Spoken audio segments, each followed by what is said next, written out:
পল্টন থানা রিমান্ডে থাকা অবস্থায় এক এসআই দারোগা, নাম হইল জাহিদ।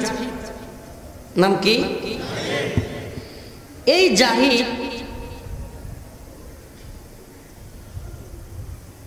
শাইখুল হাদিস ইবনে শাইখুল হাদিস আল্লাহুম্মা মা'মুনুল হক হাফিজাহুল্লাহ হুজুর একাধিক বিয়ে করেছেন। এই ইস্যু নিয়ে কথা উঠছে। আমরা তখন রিমান্ডে। এক পর্যায়ে বলতে চাই, মিয়া তোরা কি ফতোয়া দিস রে? একটা লইয়ে থাকতারি না, আবার বলি দুইটা তিনটা। পরে আমি আয়াতে কারিমা তিলাওয়াত করলাম, ওয়া ইন খিফতুম আল্লা তুকসিতু ফিল ইয়াতামা ফানকিহু মা তাবা লাকুম মিনান নিসা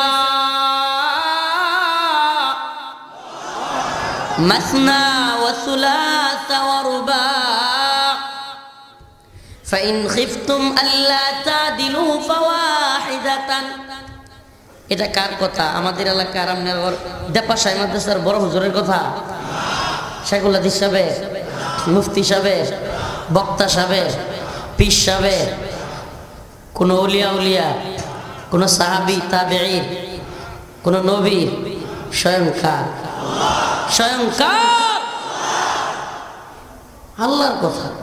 আমি আয়াত শুনাইলাম, ফানকিহু, তোমরা নিকাহ করো, বিবাহ করো, মা তাবা লাকুম মিনান নিসা, মহিলাদের থেকে যাকে পছন্দ হয়, মাসনা ওয়া সুলাসা ওয়া রুবা, 2 3 4।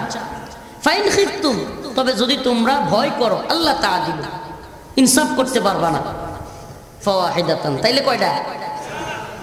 ওমা চিৎকার মেরে এই বদমাশ আমাকে বলতেছে, গালাগালি শুরু করছে, কয় বন্ডের দল, তোরা ফতোয়া দেস, উল্টা পাল্টা ফতোয়া।